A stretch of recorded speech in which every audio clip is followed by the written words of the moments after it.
Possibly one of the most famous Canadians in the world right now. No, not Justin Bieber or Justin Trudeau. It's the academic Bernt Peterson. The past 2 years, the Canadian psychologist and academic has been adopted as a hero. Are you a radical right-winger? It's a silly question. What's the evidence for that? I'm not asking for it. I'm asking you. It's ridiculous to defend yourself against an accusation that has no grounds. So what is your political perspective? I don't really have a political perspective. I'm not trying to play a political game. And I don't think that the problem that we're having right now is a political problem. I think it's deeper than that, which is what I said right from the beginning, which is why I think that what I'm doing is resonating. Stephen's teammate is a professor of psychology at the University of Toronto, a YouTube sensation, and the author of the big new international bestseller, 12 Rules for Life. Ladies and gentlemen, Toronto's Bernt Peterson.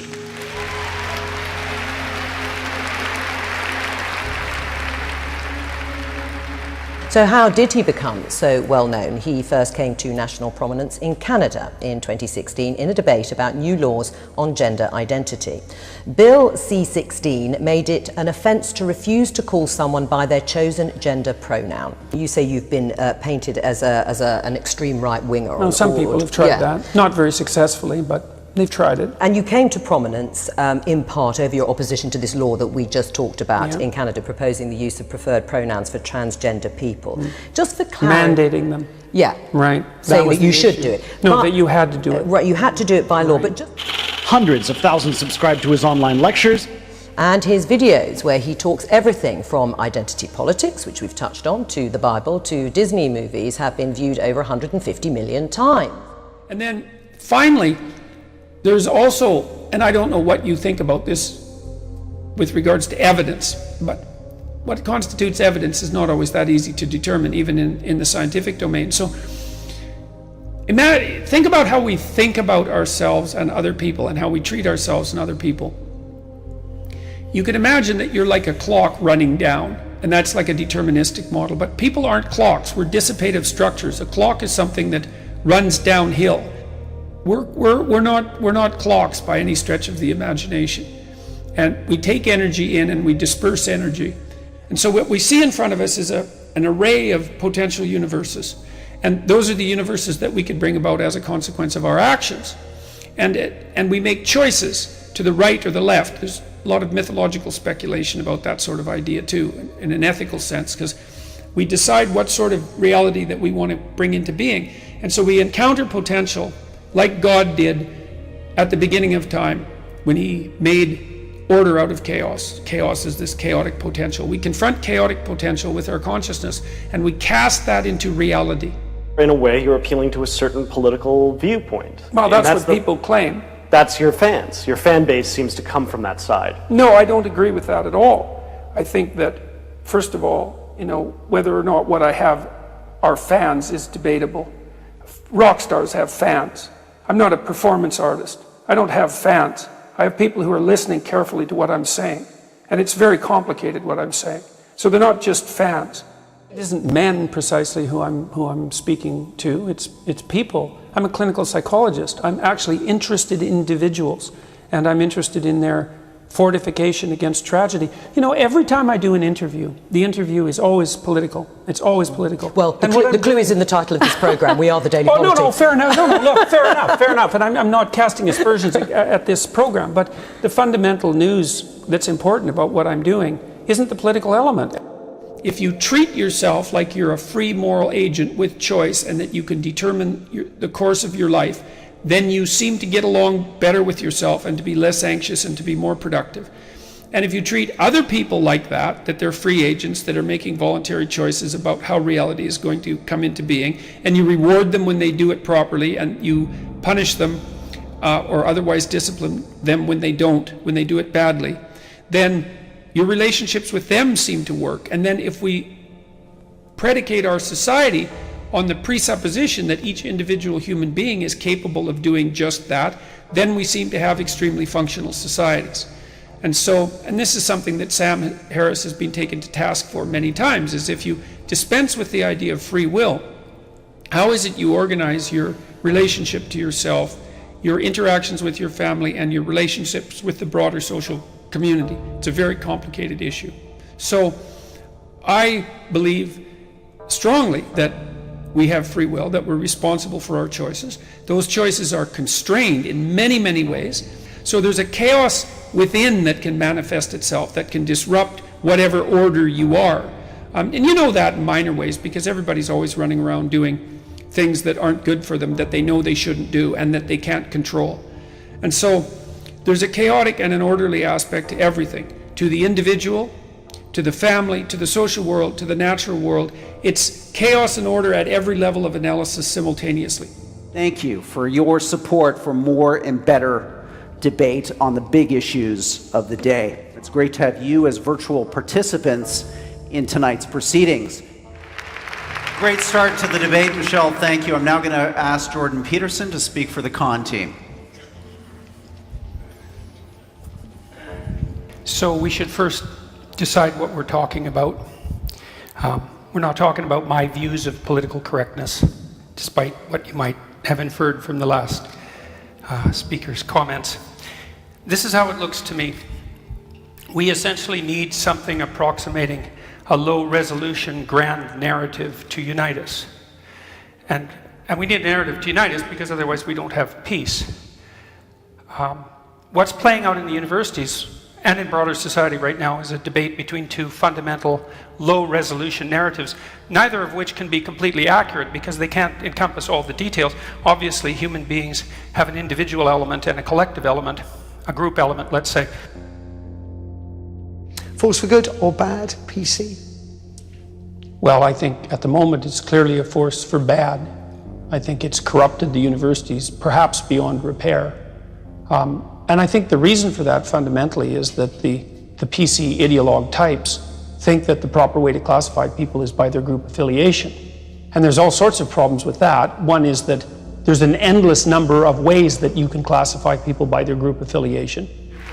Jordan, let's have you jump in on this idea of what you see as the pernicious danger of groupthink when it comes to ethnicity, when it comes to gender. Why do you think that's one of the primal sins in your view of quote, political correctness? Well, I think it's one of the primal sins of identity politics players on the left and the right, just to be clear about that. Personally, since this has got personal at times, I'm no fan of the identitarian right. I think that anybody who plays a game, a conceptual game where group identity comes first and foremost, risks an exacerbation of tribalism. It doesn't matter whether it's on the left or the right. With regards to the idea of group rights, the idea of group rights is extraordinarily problematic because the obverse of the coin of individual rights is individual responsibilities. And you can hold an individual responsible, and an individual can be responsible. And so that's partly why individuals have rights. But groups, how do you hold a group responsible?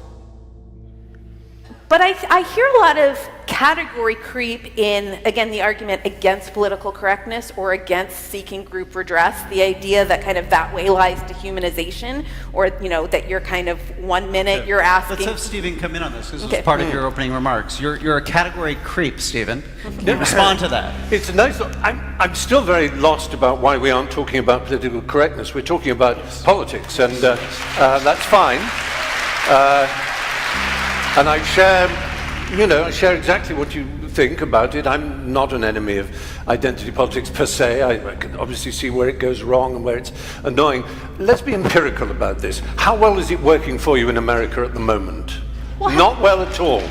Really isn't. Right. You can answer me in a moment. The reason that Trump and Brexit in Britain and all kinds of nativists all over Europe are succeeding is not the triumph of the right, it's the catastrophic failure of the left. It's our fault. We absolutely... My point is not that I've turned to the right or anything like that, or that I'm nice and fluffy and want everybody to be decent.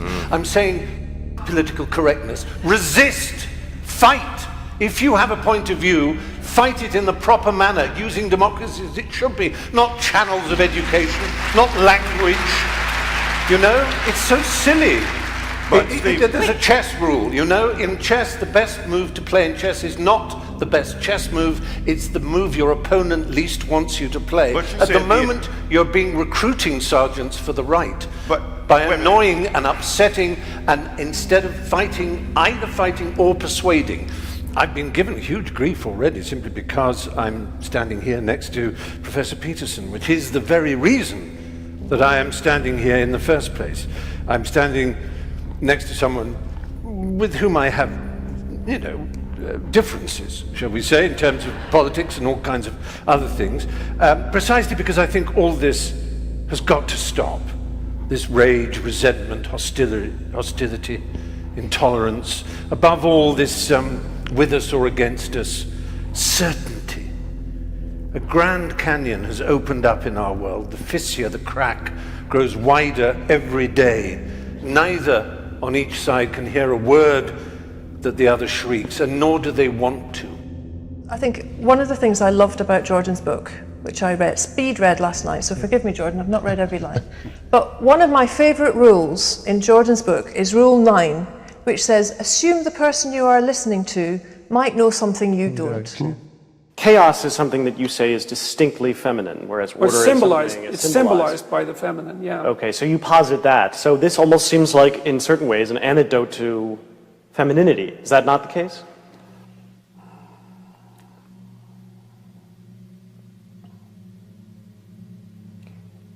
It's an attempt, I think that, let me think here for a minute how to put that properly. Under other political conditions, it could have been an antidote to order. But I think that the fundamental threats that our society faces now are threats from the side of chaos, from the side of destabilization, rather than, in our culture at least, rather than from the side of tyranny. If you read Maps of Meaning, there's a section on neuropsychology that's also buttressed by a book written by Ian McGilchrist called The Master and His Emissary that lays out the relationship between the right and left hemisphere. Now, it's quite strange that we have a right and left hemisphere. It's almost as if we have two consciousnesses dwelling in our being. And they're quite separable. If you cut the corpus callosum that unites the two, then the two hemispheres will act independently to some degree. You can communicate with each of them somewhat independently. So they actually view the world quite differently. And that hemispheric distinction is not only there in human beings, but also in animals, a long way down the phylogenetic chain. And so you're wired so that you're not just order, and you're not just chaos. You're order, continually confronting chaos so that the order remains updated. See, something is meaningful. The reason that something is meaningful is because you're getting a deep instinctual signal that you're encountering anomaly at a rate that doesn't exceed your capability. That's also the rate at which you can keep yourself updated optimally. And so meaning isn't epiphenomenal, and it isn't some kind of delusion that rationality can and should overcome to say, well, everything's meaningless. It's like, no, it's not. Meaning is the most fundamental instinct for adaptation. And so that's partly why in 12 Rules for Life I said one of the rules, I think it's Rule 7, is do what is meaningful, not what is expedient.